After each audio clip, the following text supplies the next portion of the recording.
Halo teman-teman, kembali lagi di channel Teacher Moy. Pada video kali ini, saya akan membahas soal-soal simulasi mini online tryout atau Simon TO yang kedua, SKB Kesehatan, Formasi Rekam Medis, dan Informasi Kesehatan, lengkap dengan pembahasannya. Nah, buat teman-teman yang sudah mengikuti TO-nya, saya harap tonton videonya sampai habis. Karena apa? Karena hasil TO akan kita umumkan pada video ini. Selain itu, teman-teman dapat belajar dari penjelasan maupun pembahasan soalnya. Nah, buat teman-teman yang belum sempat mengikuti TO 1 dan 2, silahkan pelajari pembahasannya atau menggunakan metode pembelajaran lain. Selamat belajar, semoga sukses! Soal yang pertama, untuk meningkatkan mutu pelayanan rekam medis dan informasi kesehatan, indikator apa yang mengukur tingkat kecepatan pelayanan rekam medis pasien kunjungan ulang? A. Angka lama waktu pengambilan rekam medis. B. Angka lama waktu pengambilan kembali rekam medis. C. Angka lama waktu penyimpan rekam medis. D. Angka lama waktu pengembalian rekam medis. E. Angka lama waktu pemberian rekam medis. Jawabannya adalah B.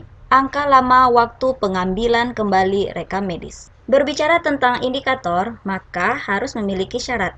Nah, apa saja syarat indikator? Yaitu SMART. SMART adalah simple, measurable, attributable, reliable, dan timely. Kita bahas sedikit yang perihal timely, yaitu tepat waktu. Artinya, indikator yang ditetapkan harus dapat didukung oleh pengumpulan data dan pengolahan data serta pengemasan informasi yang waktunya sesuai dengan saat pengambilan keputusan dilakukan. Soal selanjutnya, seorang pasien ditanya oleh dokter tentang kebiasaan mengkonsumsi makanannya. Cara pengumpulan data yang dilakukan dokter tersebut adalah A. Pengamatan, B. Pengukuran, C. Wawancara, D. Kuesioner, E. Tanya jawab. Jawabannya adalah C. Wawancara. Soal selanjutnya, tujuan akreditasi rumah sakit antara lain meningkatkan perlindungan bagi pasien, masyarakat, sumber daya manusia rumah sakit, dan rumah sakit sebagai institusi. Apa manfaat akreditasi bagi pasien? A. Pasien mendapatkan pelayanan yang bermutu sesuai dengan standar profesi. B. Meningkatkan citra rumah sakit sebagai alat pemasaran. E. Pasien mendapatkan pelayanan sesuai dengan standar profesi. D. Pasien dapat memilih pelayanan yang bermutu. E. Pasien mendapatkan pelayanan rumah sakit. Jawabannya adalah A. Pasien mendapatkan pelayanan yang bermutu sesuai dengan standar profesi. Soal selanjutnya, kode ICD-10 dan kode INASI-BIJIS merupakan data A. Nominal, B. Terstruktur, C. Ordinal, D. Interval, E. Numerik. Jawabannya adalah B. Terstruktur. Kita bahas sedikit tentang data.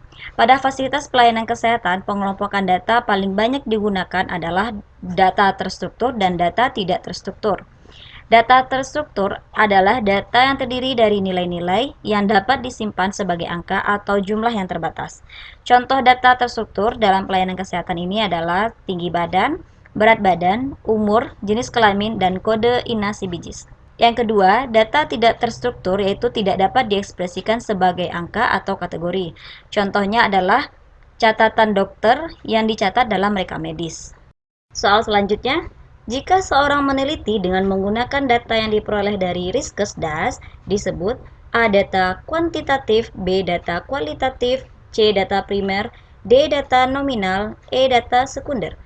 Jawabannya adalah E. Data sekunder. Untuk data penelitian dikelompokkan berdasarkan jenis data. Yang pertama adalah jenis data berdasarkan susunannya, dua jenis data menurut sumbernya, kemudian jenis data berdasarkan sifatnya, yang terakhir jenis data menurut waktu pengumpulannya. Nah, yang kita bahas di sini adalah jenis data menurut sumbernya. Yang pertama adalah data primer. Data primer adalah data yang secara langsung diambil dari objek atau objek penelitian oleh peneliti perorangan maupun organisasi. Contohnya, mewawancari langsung pasien rawat jalan untuk meneliti mengenai kepuasan pelayanan rawat jalan di rumah sakit X. Yang kedua adalah data sekunder, yaitu data yang didapat tidak secara langsung dari objek penelitian. Contohnya, pada penelitian yang menggunakan data statistik hasil laporan rumah sakit atau laporan dari Dinas Kesehatan. Kemudian data dari rekam medis, data dari Badan Pusat Statistik, dan data dari Riskesdas. Soal selanjutnya, Cynthia lahir tanggal 6 Februari tahun 1989, perempuan, lulusan diploma Islam, pegawai negeri, kontrol lagi ke dokter penyakit dalam persiapan operasi tumor di tangan. tinggal di Jalan Pulau Singkep, Kota Balam. Karena di RSX, kamar operasi penuh, maka dikirim ke RSY untuk dioperasi. Cynthia termasuk jenis kedatangan: A. Pasien baru, B. Pasien lama, C. Pasien perjanjian, D. Pasien kontrol, E. Pasien jaminan. Jawabannya adalah B. Pasien lama. Soal selanjutnya, kontak pertama pasien saat mendaftar di tempat pendaftaran adalah petugas pendaftaran. Oleh karenanya, sikap petugas kepada pasien akan memberikan kesan pasien terhadap pelayanan di rumah sakit. Apa yang sebaiknya diucapkan saat wawancara dengan pasien pertama kali? A. Melayani dan menanyakan keperluan, B. Menanyakan keperluan dan memberi salam, C. Memberi ucapan salam sambil tersenyum dan menanyakan keperluan, D. Memberi ucapan salam dan menanyakan keperluan, E. Tersenyum dengan ramah dan menanyakan keperluan. Jawabannya adalah C. Memberi ucapan salam sambil tersenyum dan menanyakan keperluan. Oke, kita rehat sejenak untuk melihat hasil tryout kedua atau Simon TO yang kedua. Dari total jumlah peserta yaitu 300-an, yang mengikuti SKB RMIK adalah sekitar 30 orang. Dari 30 orang, yang mendapatkan poin tertinggi adalah poin 90 dari total nilai 100. Nah, teman-teman yang lain bisa melihat nilainya. Di sini skor, kemudian ini nama, dan ini adalah instansi atau tempat yang dipilih. Jadi, jumlah soal kemarin dikerjakan adalah 20 soal, kemudian satu soal benar bernilai 5 poin. Untuk teman-teman yang lain dapat melihat skornya di sini, kemudian ini nama, bisa lihat sendiri berapa poin yang telah diterima setelah mengerjakan Simon TO yang kedua. Nah, bagi teman-teman yang hasil TO-nya belum memuaskan, tingkatkan lagi belajarnya, terus dan tetap berlatih untuk membahas soal SKB.